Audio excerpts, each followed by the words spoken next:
Il y a longtemps, dans un village appelé Abaka, vivait une jeune fille nommée Uku. Tout le monde dans le village la connaissait. Elle était d'une grande beauté, avec des yeux brillants et une peau lisse. Quand les gens la voyaient, ils s'arrêtaient et la regardaient, fascinés par sa beauté. Mais il y avait autre chose chez Uku, les gens avaient peur d'elle. Uku détestait profondément les hommes. Elle n'était pas comme les autres filles du village. Elle ne riait ni ne souriait avec personne. Elle avait toujours l'air sérieuse, et chaque fois qu'un homme essayait de lui parler, cela finissait mal. Elle ne laissait aucun homme s'approcher. Si quelqu'un osait essayer, elle le battait jusqu'à ce qu'il ne puisse plus se tenir debout. Les hommes du village savaient qu'il ne fallait pas provoquer Uku. Certains avaient des yeux au beurre noir à cause de ses coups, d'autres avaient des ecchymoses sur tout le corps. Personne ne voulait ressentir la colère d'Uku. Même si elle était magnifique, les hommes la craignaient plus qu'ils ne l'admiraient. Rester loin d'elle, se mettait-il en garde. Elle n'est pas comme les autres filles. Les gens murmuraient son nom comme une mise en garde. Ainsi, Uku vivait dans le village, belle mais redoutée par tous. Un jour, Uku alla au marché pour acheter de la nourriture. Le marché était bondé, plein de gens qui parlaient et vendaient leurs produits. Uku traversa la foule sans sourire à personne, comme à son habitude. Elle choisit des légumes et s'apprêtait à partir lorsqu'un jeune homme, ne regardant pas où il allait, la heurta. Sans réfléchir, la main d'Uku fendit l'air. Clac! Elle frappa l'homme si fort que le bruit résonna dans tout le marché, stoppant net toutes les conversations. Tout le monde se tourna vers elle, choqué. L'homme, terrifié, sentit sa joue devenir rouge, mais il n'osa pas riposter. Ses yeux s'écarquillèrent de peur alors qu'il baissait rapidement la tête, répétant « Je suis désolé, je suis désolé ». Sans attendre qu'Uku dise quoi que ce soit, il tourna les talons et s'enfuit, disparaissant dans la foule. Les femmes du marché secouèrent la tête, certaines murmurant « Elle l'a encore fait ». Mais personne n'osa confronter Uku. Tout le monde savait qu'il valait mieux ne pas la contrarier. Le marché reprit son activité normale, mais la peur qu'inspirait Uku grandit encore dans le cœur des villageois. Dans le village d'Abaka, de nombreux hommes souhaitaient épouser Uku malgré leur peur. Ils ne pouvaient s'empêcher d'admirer sa beauté. Certains pensaient, peut-être que si je suis gentil avec elle, elle m'aimera. D'autres espéraient pouvoir la changer et la rendre douce. Mais ils se trompaient tous. Un par un, les hommes vinrent à Uku. Il apportait des cadeaux, disait des mots doux et essayait de gagner son cœur. Mais Uku n'était pas impressionnée. Elle voyait clair dans leurs intentions. Chaque fois qu'un homme essayait de se rapprocher trop, elle le battait violemment. Il quittait sa maison avec des visages tuméfiés, certains suppliant sa pitié. Mais Uku ne montrait jamais de clémence. Un jour, même le fils d'un chef du village tenta sa chance. « Elle n'osera pas toucher à mon fils », disait fièrement le chef. Mais Uku se moquait bien de son statut. Lorsque le fils essaya de la charmer, elle lui donna un coup si fort qu'il perdit 2 dents. Le fils rentra chez lui le visage enflé et la bouche ensanglantée. Le chef était furieux, mais il savait qu'il valait mieux ne pas défier Uku. Les hommes du village étaient lassés de se faire battre par elle. Les histoires de sa force et de sa férocité se répandaient partout dans Abaka. Les anciens du village commencèrent à s'inquiéter. Pourquoi Uku agit-elle ainsi, se demandait-il. Elle est forte, mais pourquoi déteste-t-elle autant les hommes? Ils décidèrent de lui parler. Ils la convoquèrent sur la place du village, où tout le monde pouvait la voir. Les villageois se rassemblèrent pour assister à la scène, hommes, femmes et même enfants curieux de ce qu'Uku allait dire. Elle entra sur la place, droite et sans peur. Elle regarda autour d'elle, voyant tous les visages tournés vers elle. Les anciens, assis en cercle, attendaient qu'elle parle. Mais Uku ne baissa pas les yeux ni ne montra de crainte. Elle se tenait là, la tête haute, les yeux pleins de défi. Les anciens commencèrent à lui poser des questions. Uku, pourquoi bats-tu les hommes? Demanda l'un d'eux. Pourquoi refuses-tu tous les prétendants qui viennent te voir? Demanda un autre. Uku ne broncha pas. Elle les regarda calmement et répondit, je ne laisserai jamais un homme me contrôler, et je ne cesserai jamais de les battre. Ces paroles choquèrent tout le monde. Les villageois murmurèrent entre eux. Les anciens, perplexes, ne comprenaient pas, mais pourquoi, Uku? Qu'est-ce qui t'a rendu ainsi? Demanda un ancien. Uku ne donna aucune explication. Elle se tenait là, silencieuse, refusant de répondre à leurs questions. Les anciens n'avaient d'autre choix que de la laisser partir, encore plus curieux qu'avant. Ils voulaient comprendre ce qui était arrivé à Uku, mais elle gardait son secret bien caché. Les villageois retournèrent chez eux, murmurant encore à propos de la froideur d'Uku. Un après-midi brûlant, Uku se rendit au ruisseau pour chercher de l'eau. Le soleil était haut dans le ciel, et le chemin était accidenté. Alors qu'elle rentrait avec son pot rempli, son pied glissa sur une pierre, et elle tomba violemment. Le pot se brisa, et son pied fut blessé. Elle grimaça de douleur en essayant de se relever, mais c'était difficile.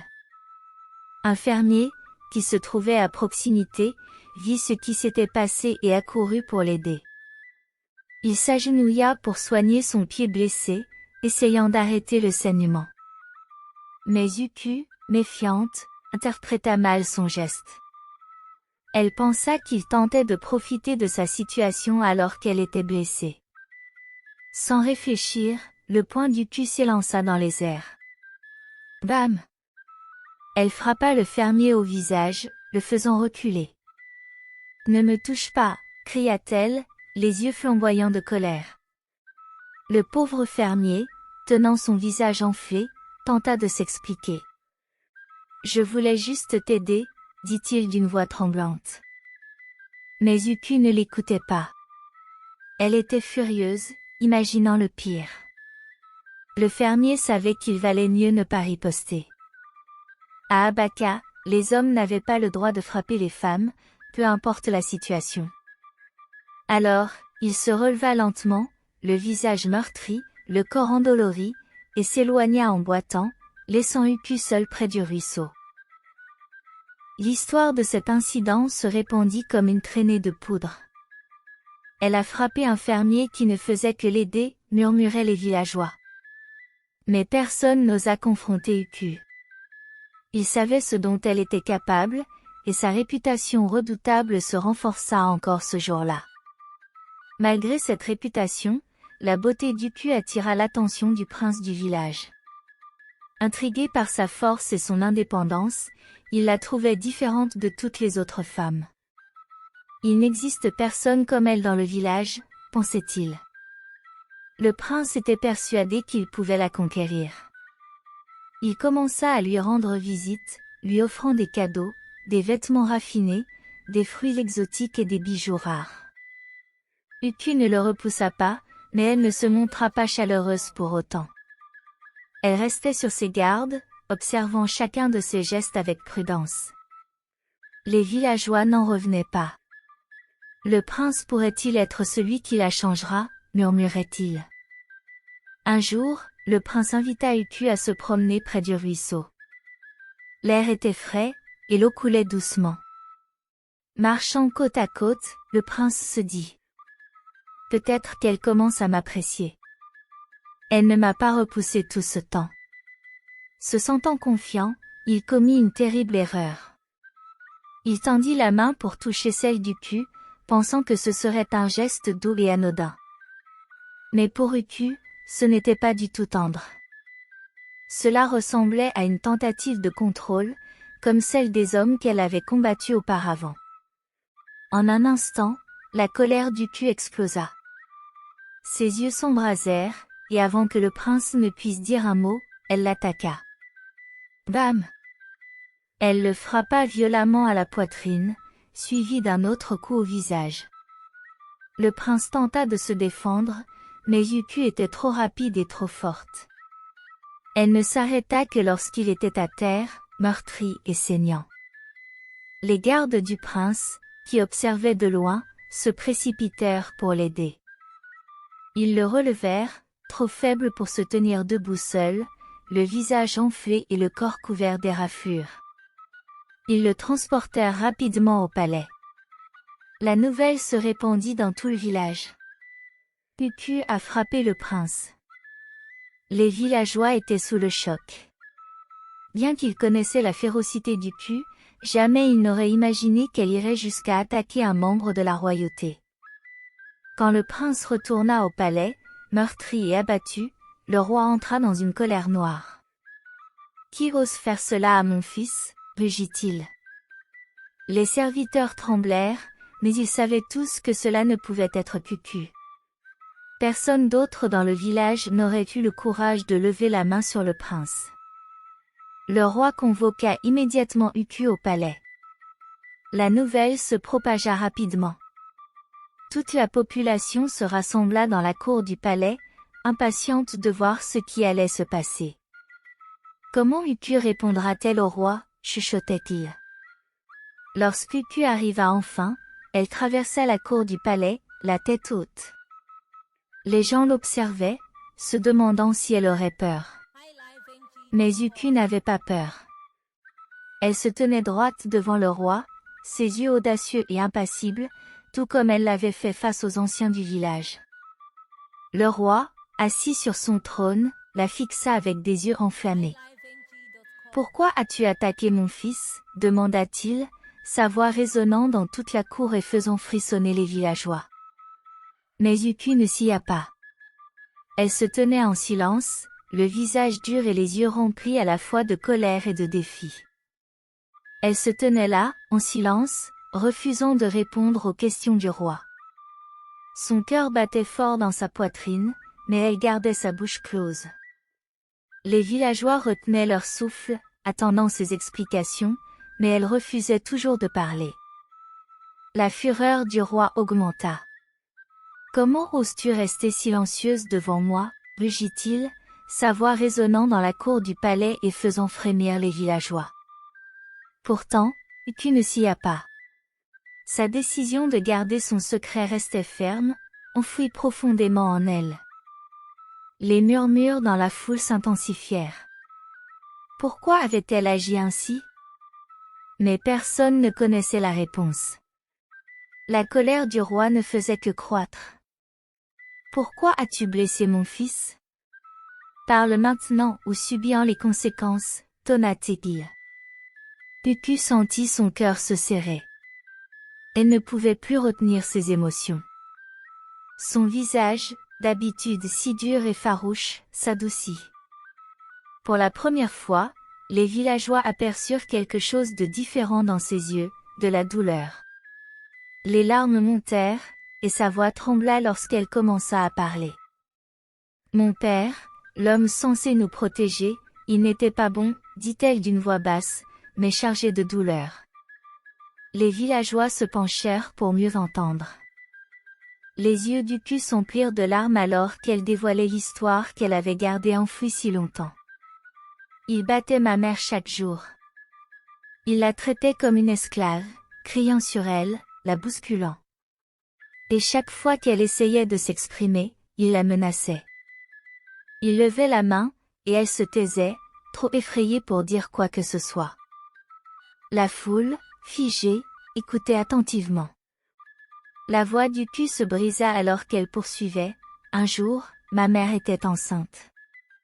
Une dispute, quelque chose d'insignifiant, mais mon père a perdu son sang-froid. Il l'a frappée si violemment qu'elle est tombée au sol. Ce jour-là, elle a perdu son bébé. » Elle s'arrêta, les larmes coulant librement. Et peu après, elle a perdu la vie aussi. Un murmure d'horreur parcourut les villageois. Uku, tremblante de chagrin, continua, « J'étais juste une enfant, et je l'ai regardée mourir. Je ne pouvais rien faire pour l'aider. Elle essuya ses larmes et poursuivit, après la mort de mon père, je pensais être enfin en sécurité. Mais quand je suis allée vivre chez mes oncles, c'était encore pire. Uku expliqua que ses oncles étaient des hommes cruels, tout comme son père, mais encore plus sans vergogne.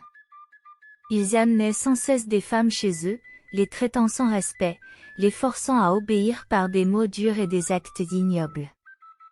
Même leurs épouses vivaient dans la peur constante, subissant des coups et des menaces.